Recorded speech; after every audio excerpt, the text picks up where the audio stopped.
श्री कृष्ण गोविंद हरे मुरारी, हे नाथ नारायण वासुदेवा। बोलिए बंसी बजैया मुरली बजैया श्री कृष्ण भगवान की जय। प्रिय भक्तों, श्रीमद् भगवत गीता का दूसरा अध्याय आरंभ करते हैं और इसकी कथा है सांख्य योग, क्षत्रिय धर्म एवं कर्म योग। तो आइए भक्तों आरंभ करते हैं। बोलिए श्री कृष्ण भगवान की जय। महाराज धृतराष्ट्र से संजय ने कहा, हे राजन, अश्रुपूरित नेत्रों के साथ दुखी हृदय वाले अर्जुन की ओर देखकर दयानिधान भगवान श्री कृष्ण उसको समझाने लगे। मधुसूदन भगवान श्री कृष्ण ने कहा, हे अर्जुन, ऐसे विकट समय में तेरे हृदय में यह मोह कहां से आया? ऐसा मोह क्षुद्र पुरुषों को होता है। हे पार्थ, तू कायर मत बन, तुझे यह उचित नहीं है। हे शत्रुओं को जीतने में समर्थ अर्जुन, हृदय से इस मोहपूर्ण नीच बुद्धि को त्याग और उठकर खड़ा हो जा। अर्जुन ने कहा, हे मधुसूदन, मैं इस संग्राम में भीष्म पितामह, द्रोणाचार्य आदि गुरुओं से किस प्रकार युद्ध करूंगा? हे शत्रु निकंदन, ये दोनों तो पूजा करने योग्य हैं, मैं इन पर कैसे बाण चलाऊंगा? हे केशव, मैं गुरुजनों को मारकर रुधिर से लिप्त भोगों को भोगने की अपेक्षा भिक्षा मांगकर अन्न खाना अधिक उत्तम समझता हूं। इस पर भी यदि हम यह अधर्म करने को तत्पर हो भी जाएं, तो हमें यह नहीं मालूम कि कौन बली है, वे हमको जीतेंगे या हम उन पर विजय प्राप्त करेंगे। जिनको मारकर हम जीना नहीं चाहते, वे धृतराष्ट्र के पुत्र हमारे सामने खड़े हैं। इनको मारने से हमारा भला नहीं होगा, अपितु इससे तो अपने ही भाइयों एवं संबंधियों की मृत्यु होगी और अपने ही कुल का विनाश होगा। इन दोनों बातों से मेरा विवेक भ्रमित हो गया है। अब मैं आपसे पूछता हूं कि युद्ध करना अथवा भिक्षा मांगकर निर्वाह करना, इन दोनों में से कौन सी बात श्रेष्ठ है? इनमें जो उचित हो सो कहिए। मैं आपका शिष्य हूं, आपकी शरण आया हूं। अर्जुन ने आगे कहा, हे केशव, जिस प्रकार मेरा धर्म बचे और जो निश्चय कल्याण करने वाला उपाय हो वही कहिए। हे प्रभु जी, संपूर्ण पृथ्वी का निष्कंटक राज्य पाऊं और देवलोक आदि जो स्वर्ग हैं उनका अधिपति बन जाऊं, तो भी मुझे कोई ऐसा उपाय नहीं सूझता जिससे मेरे हृदय को दुखाने वाला मेरा शोक दूर हो जाए। संजय ने कहा, हे राजन, शत्रुओं को संताप देने और जीतने में समर्थ अर्जुन श्री कृष्ण से यह कहकर कि अब मैं युद्ध नहीं करूंगा चुप हो गया। श्री कृष्ण जी दोनों सेनाओं के मध्य में खड़े विचारने लगे कि अर्जुन को देह और आत्मा के अविवेक से शोक उत्पन्न हुआ है। जब तक इसको ज्ञान नहीं होगा तब तक यह शोक नहीं मिटेगा। यह सोचकर श्री कृष्ण जी कहने लगे, हे अर्जुन, जो विवेकी पुरुष हैं वे किसी की चिंता नहीं करते, परंतु तुम सोच करते हो और पंडितों के समान बातें बनाते हो। यह तुम्हारा हठ ठीक नहीं है। अर्जुन को समझाते हुए भगवान श्री कृष्ण आगे बोले, हे पार्थ, ध्यान पूर्वक सुनो। विद्वान लोग जीवित और मरे हुए का सोच नहीं करते हैं, क्योंकि जीना मरना दोनों ही मिथ्या हैं। क्या ये सब पहले नहीं थे और क्या आगे नहीं होंगे? यह बात नहीं है। इसके पहले भी मैं था, तुम थे, यह सब राजा भी थे, आगे भी हम, तुम और ये सब राजा होंगे। हे अर्जुन, जैसे इस देह की बाल्यावस्था, युवावस्था और वृद्धावस्था तीन अवस्थाएं होती हैं, हम जिस प्रकार पुराने वस्त्र बदलकर नए वस्त्र पहन लेते हैं, उसी प्रकार जीव भी एक देह को छोड़कर दूसरी देह पाता है। इसमें विवेकी पुरुषों को मोह करना उचित नहीं है। हे कुंती नंदन, शब्द, स्पर्श, रूप, रस, गंध आदि इंद्रियों के विषय हैं। ये सर्दी, गर्मी और सुख दुख के देने वाले हैं।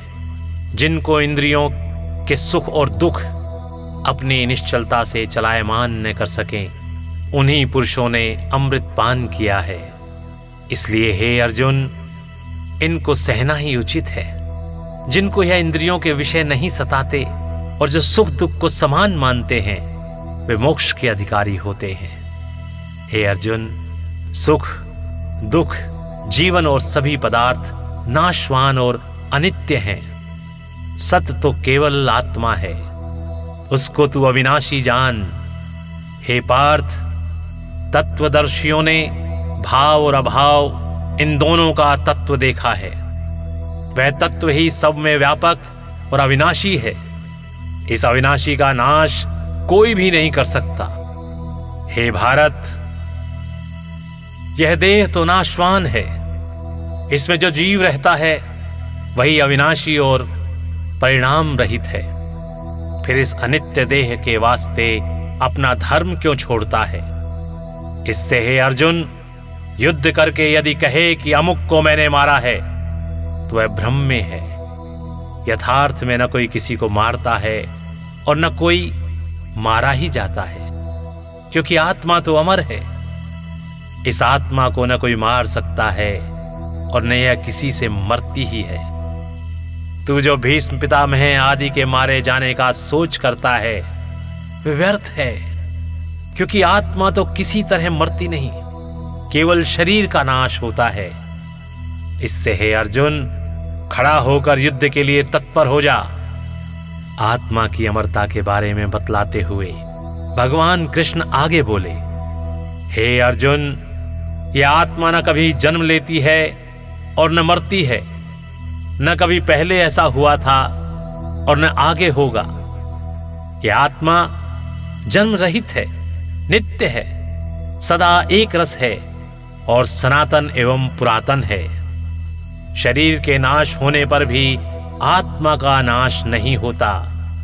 जो इस आत्मा को अविनाशी, नित्य, अजन्मा, अविकारी समझता है, वह किसको मरवाता है और किसको मारता है? हे पुरुष श्रेष्ठ, जैसे मनुष्य पुरातन वस्त्रों को त्याग कर नए वस्त्रों को धारण कर लेता है, तात्पर्य यह है कि जैसे पुराने वस्त्रों को त्यागने में कुछ कष्ट नहीं होता, वैसे ही देह के त्यागने में भी कुछ कष्ट नहीं होना चाहिए। हे निष्पाप अर्जुन, इस आत्मा को शस्त्र भेद नहीं सकते, अग्नि जला नहीं सकती, जल इसे भिगो नहीं सकता और पवन सुखा नहीं सकती। कोई भी शस्त्र इसे काट नहीं सकता, क्योंकि यह नित्य, सर्वव्यापक, स्थिर, अचल और शाश्वत है। हे अर्जुन, यह आत्मा इंद्रियों और बुद्धि की सीमा से परे है। मन और बुद्धि द्वारा इसको देखा, समझा अथवा जाना नहीं जा सकता। इसलिए ज्ञानी पुरुषों को ऐसी अमर और विकार रहित आत्मा को जानकर इसके लिए सोच नहीं करना चाहिए। हे पार्थ, जिसने जन्म लिया है वह अवश्य मरेगा और जो मरा है वह अवश्य जन्म भी लेगा। इससे इन उपाय रहित बातों के लिए तुम्हारा सोच करना व्यर्थ है। तो किसी भूत प्राणी की चिंता मत कर। हे भारत, मनुष्य आदि प्राणी जन्म लेने से पहले दिखाई नहीं देते और न मरने के बाद प्रकट होते हैं। केवल जन्म मरण के बीच वाली मध्यावस्था में दीख पड़ते हैं, अर्थात दिखाई देते हैं। तो अब इस पर सोच करने की बात ही क्या है? हे अर्जुन, कोई तो इस आत्मा को आश्चर्य से देखते हैं, कोई आश्चर्य से कहते और आश्चर्य से सुनते हैं, और कोई इसे सुनकर भी नहीं समझते। हे भारत, सबकी देह में जो आत्मा है वह अविनाशी है। फिर इसके लिए तुम्हारा सोच करना व्यथा है। फिर जो तू अपने क्षत्रिय धर्म पर विचार करे तो भी तुझे डराना नहीं चाहिए, क्योंकि क्षत्रिय के लिए युद्ध से उत्तम कोई अन्य धर्म नहीं है। हे पार्थ, तुमको युद्ध का यह पुण्यदायक अवसर स्वयं ही अनायास मिल गया है, अतः तू अब इससे विमुख मत हो। युद्ध काल में स्वर्ग का द्वार खुल जाता है। पुण्यवान क्षत्रियों को ही यह युद्ध समागम मिलता है, अर्थात जो क्षत्रिय युद्ध में मरते हैं वे स्वर्ग को जाते हैं। यदि तू क्षत्रिय होकर भी संग्राम नहीं करेगा तो तेरा धर्म तो छूट ही जाएगा, कीर्ति भी जाती रहेगी और तुझे पाप भी लगेगा। मनुष्य तुझको सदा बुरा कहेंगे। देखो, प्रतिष्ठित पुरुषों के लिए तो अपकीर्ति मरने से भी बुरी है। ये सब महारथी योद्धा तुझको रणभीरु कहेंगे। जो तुझको बड़ा मानते हैं उनकी दृष्टि में तू बलहीन हो जाएगा और यही तेरे तुझसे न कहने योग्य बातें कहेंगे और तेरे बल तथा पौरुष की सदा निंदा करेंगे। अब तुम ही बताओ, इससे बड़ा दुख कौन सा है? हे कौन्ते, यदि तू इस संग्राम में मारा जाएगा तो सीधे स्वर्ग को जाएगा और जो जीतेगा तो पृथ्वी का राज्य भोगेगा। इस प्रकार तेरी दोनों तरफ जीत है। इससे दृढ़ विचार कर तो युद्ध को खड़ा हो जा। हे पार्थ, हानि लाभ को एक समान समझकर युद्ध के लिए तैयार हो जा। अर्जुन, जो कुछ मैंने इस तरह तुझसे कहा है वह सांख्य शास्त्र के अनुसार आत्मा और देह का तत्व समझाया है। अब कर्म योग के विषय में सुन। इसके सुनने, समझने और इस पर आचरण करने से सुख दुखादि जो कर्म बंधन है तुम उससे छूट जाओगे। हे अर्जुन, इस कर्म योग में प्रारंभ अर्थात बीज का नाश नहीं होता और न ही कर्म के फल की आकांक्षा रहती है। इस धर्म का लेश मात्र भी पालन करना जन्म मरण आदि रूपी बड़े भवों से रक्षा करता है। हे कुरुनंदन, व्यवसायात्मिका बुद्धि एक ही है, अर्थात जिनकी बुद्धि निश्चल हो गई है वे मोक्ष के साधन रूप इस कर्म योग में लग जाते हैं, परंतु जिनका मन विचलित है वे तरह तरह के झगड़ों में फंसे रहते हैं। हे पार्थ, यद्यपि विवेकी पुरुष इंद्रियों को जीतने का प्रयत्न करते हैं तो भी इंद्रियां बलवान हैं, मन को ये चलायमान कर देती हैं। इससे हे अर्जुन, स्वर्ग आदि प्राप्ति की कामना जिनको है ऐसा सकाम पुरुष भोग और सुख की प्राप्ति के लिए अनेक प्रकारों से यज्ञादिक कर्मों को करते रहते हैं, क्योंकि यह क्रिया जन्म और फल को देने वाली है। हे अर्जुन, भोग और ऐश्वर्यों की लालसा जिनके हृदय में है उनका मन भी निश्चयात्मक बुद्धि में स्थिर नहीं होता। वे सत्य, रज, तम इन तीन गुणों के विषय हैं। हे अर्जुन, तुम इन तीनों गुणों और फिर सुख दुख लाभ हानि को त्याग निर्द्वंद हो जाओ। फिर नित्य ही सत्व में स्थिर होकर अप्राप्य वस्तु की प्राप्ति और प्राप्ति की रक्षा में चित्त लगाओ और केवल आत्मा स्वरूप में सावधान हो जाओ। हे अर्जुन, जैसे तालाब सरोवर आदि पानी से भरे हुए हैं परंतु मनुष्य अपने प्रयोजन भर उनमें से जल लेता है, ऐसे ही ब्रह्मवेत्ता संपूर्ण वेदों में से प्रयोजन भर ज्ञान ले लेता है। कर्म करने पर तेरा अधिकार है, फल पर कभी भी नहीं। तू जो कर्म करे उसका हेतु अथवा उसके फल का भोगने वाला भी तू मत हो। हे धनंजय, अब तू संशय को त्याग कर योग में स्थित होकर अपना कर्म अर्थात युद्ध कर और हार जीत को समान भाव से देख। दोनों की समानता ही योग है। हे अर्जुन, बुद्धि और तर्क के चक्कर में पड़कर कर्म न करना बुरा है, तो बुद्धिहीन होकर केवल कर्म में लगा रहना भी उचित नहीं। इसलिए बुद्धि का आश्रय लेकर कर्म करो। जो विवेकी पुरुष है वे किसी कर्म का फल नहीं चाहते, जो चाहते हैं सो नीच मति है।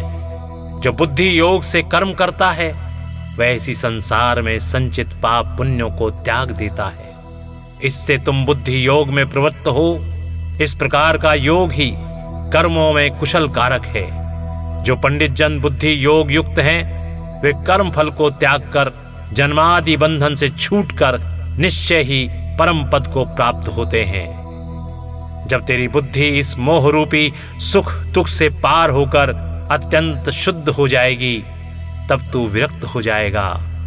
अनेक प्रकार के तर्क वितर्क तथा अनेक लोगों की बातें सुनने से जो तेरी बुद्धि अस्थिर हो गई है, वह जब मेरे वचनों में स्थिर हो जाएगी, तब तू योग पाएगा। यह सुनकर अर्जुन ने कहा, हे केशव, परमात्मा को प्राप्त हुए स्थिर बुद्धि पुरुष के लक्षण कृपा करके मुझसे बतलाइए। जिसकी बुद्धि स्थिर हो गई है, वह किस तरह बोलता है, बैठता है और चलता फिरता है। श्री भगवान बोले, हे अर्जुन, जिसकी कामना किसी बात पर नहीं, जो मिल जाए उसी को पाकर संतुष्ट है, उसकी निश्चल बुद्धि जानो। जिसका मन दुख से घबराता नहीं है, जिसे सुख में प्रसन्नता नहीं होती, रोग भय व क्रोध जिसके पास नहीं आते हैं, वही निश्चल बुद्धि वाला है। हे अर्जुन, जिसका किसी पदार्थ से स्नेह नहीं और जो किसी शुभ वस्तु से हर्षित नहीं होता और अशुभ की प्राप्ति में शोक नहीं करता, न किसी से राग और द्वेष है, उसकी बुद्धि निश्चल होती है। जैसे कछुआ अपने सब अंगों को सिकोड़ लेता है, उसी तरह जो मनुष्य विषयों और लालसाओं से अपने इंद्रियों को समेट लेता है, उसकी बुद्धि निश्चल अर्थात स्थिर रहती है। हे पार्थ, यद्यपि निराहार रहने से विषयासक्ति दूर हो जाती है, पर इच्छा बनी रहती है, परंतु स्थिर बुद्धि पुरुष की तो विषय वासना भी दूर हो जाती है और वह हर समय परमात्मा को अपने निकट अनुभव करता रहता है। हे कौन्ते, ये इंद्रियां बड़ी प्रबल और लोभ कारक हैं। ये ज्ञानी पुरुष के मन को भी हठ पूर्वक हर लेती हैं, अर्थात इंद्रियों को रोकना कठिन है। जो योगी इन सब इंद्रियों का दमन करके मेरा ध्यान करते रहते हैं और इंद्रियां जिसके वश में हैं, वे ही स्थिर बुद्धि हैं। इंद्रियों को वशीभूत किए बिना मन में विषयों का चिंतन बना रहता है। विषयों का चिंतन करने से मन में आसक्ति उत्पन्न होती है तथा आसक्ति से कामना, कामना से क्रोध और क्रोध से मोह उत्पन्न होता है। मोह से बुद्धि भ्रम में पड़ जाती है और उससे बुद्धि नष्ट होने पर प्राणी का ज्ञान और कर्म ही नहीं, स्वयं प्राणी का भी नाश हो जाता है। हे अर्जुन, वह पुरुष जिसने अपना मन वश में कर लिया है, वह राग द्वेष से रहित होकर इंद्रियों के विषयों का सेवन करता हुआ भी शांति पाता है। शांति के प्राप्त होने पर पुरुष के सब दुख मिट जाते हैं और उस शांत चित्त वाले पुरुष की बुद्धि शीघ्र ही स्थिर हो जाती है। जिस पुरुष ने अपनी इंद्रियों को वश में नहीं किया है, उसकी बुद्धि स्थिर नहीं होती। इस प्रकार के अस्थिर मन वाले व्यक्ति आत्मा और परमात्मा के ध्यान का अधिकारी नहीं हो सकते। ध्यान के बिना शांति नहीं और बिना शांति के परमानंद नहीं मिलता है। मन से विषयों को भोगने वाला इंद्रियों से प्राप्त होने वाले सुखों के पीछे लगा रहता है, अतः उसका मन उसी प्रकार घूमता रहता है जैसे जल में वायु नाव को घुमाती है। इसलिए जिसने इंद्रियों को उनके विषयों से हटाकर वश में कर लिया है, उसी की बुद्धि स्थिर जानो। हे महाबाहु, जिस समय रात्रि में सभी प्राणी सोते हैं, वह आत्मनिष्ठावान पुरुषों का दिन है। जिसमें सब प्राणी जागते हैं, वह उन पुरुषों की रात्रि है, क्योंकि विषयासक्त पुरुषों को आत्म तत्व ज्ञान नहीं है, इसलिए इस विषय में उन्हें कुछ नहीं सूझता। इससे उनके लिए यह रात्रि रूप है और संयमी पुरुषों को यह आत्म तत्व चिंतन हेतु दिन के समान है। इसी तरह सांसारिक विषयों का सुख प्राणी के लिए दिन है और योगियों को रात्रि के समान है, क्योंकि वह विषय भोगों को कुछ नहीं मानते हैं। हे अर्जुन, जैसे समुद्र में पूर्ण रूप से जल भरा हुआ है और उसमें बहुत सी नदियों और नालों का जल चारों ओर से आकर निरंतर गिरता रहता है, परंतु वह फिर भी अचल रहता है, अर्थात अपनी मर्यादा का उल्लंघन नहीं करता है। इसी तरह विवेकी पुरुषों में भी सब कामनाएं लीन होती हैं, फिर भी उनको शांति बनी रहती है। परंतु कामनाओं में डूबकर फल की इच्छा करने वाले व्यक्तियों को शांति नहीं मिलती है। जो पुरुष समस्त कामनाओं को छोड़कर निस्वार्थ होकर विचरता है और ममता तथा अहंकार को छोड़ देता है, वही शांति को पाता है। हे अर्जुन, यह मैंने तुमसे ब्रह्म ज्ञान की निष्ठा कही है। इस ब्रह्म ज्ञान की निष्ठा को पाया हुआ मनुष्य सांसारिक माया से नहीं मोहा जाता। जो क्षण भर भी इस ब्रह्म ज्ञान निष्ठा में स्थित हो जाता है, वह जीवन भर आनंदित रहकर अंत में मोक्ष पद को प्राप्त होता है। बोले श्री कृष्ण भगवान की जय।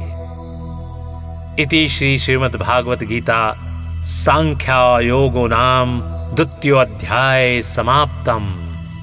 बोले श्री कृष्ण भगवान की जय।